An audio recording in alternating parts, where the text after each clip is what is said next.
नमस्ते प्रणाम। हम आप लोग के बीच एक प्यारा सा सुंदर सा बेटा विवाह गीत लेके आइल बानी। अच्छा लगी तो लाइक और कमेंट और शेयर जरूर करब जा और कमेंट में जरूर बताइब जा कि हमारे बेटा विवाह आप लोग के कैसन लागल। जे हमार वीडियो देखा था, माई चाची बहिन भाई भौजाई सब लोग के पैर छू के प्रणाम बा। त्याई रउआ लोग के एक प्यारा सा हम बेटा विवाह गीत सुनावतनी। लगन के मातल दुल्हा गइले कवले जिया होई गइले सुभावा से भेंट। लगन के मातल दुल्हा गइले कवले जिया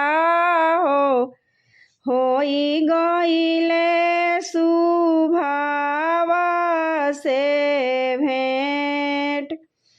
पढ़िया लिखिया दुल्हा घर के लवटले सुभावा से होई गइले भेंट। अपना के मांगस सुहावा सोने के सिंदूरावा पापा जी के सजल बरियात। अपना के मांगस सुहावा सोने के सिंदूरावा पापा जी के सजल बरियात। उहावा से दुल्हा घरे चली आइले ओरिया तर बैठ मनवा मार। उहावा से दुल्हा घरे चली आइले ओरिया तर बैठ मनवा मार। घर में से निकलेली अम्मा हो सुहागिन काहे बाबू बैठ मनवा मार। घर में से निकलेली चाची हो सुहागिन काहे बाबू बैठ मनवा मार। लगन के मातल अम्मा गइनी कवले जिया होई गइले सुभावा से भेंट। लगन के मातल चाची गइनी कवले जिया होई गइले सुभावा से भेंट।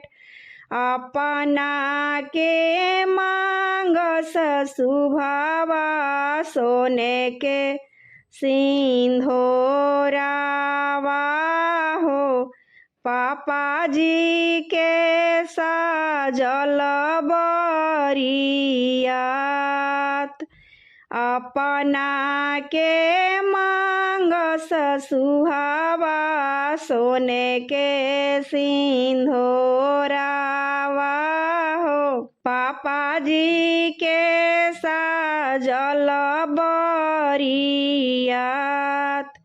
सोनरा घर से लाइबो बेटा सोने के सिंदूर पापा तोहार सजिहे बरियात।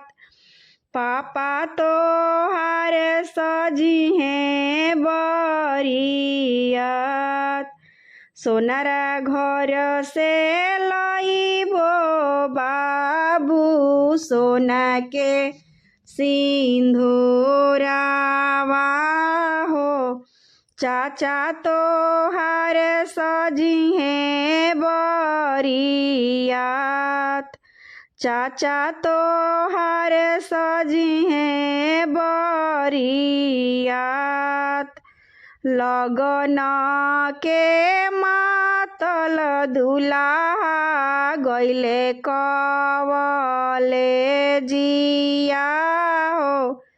होई गइले सुभावा से भेंट। लगन के मातल बाबू गइले कवले जिया हो। होई गइले सुभावा से भेंट। होई गइले सुभावा से भेंट।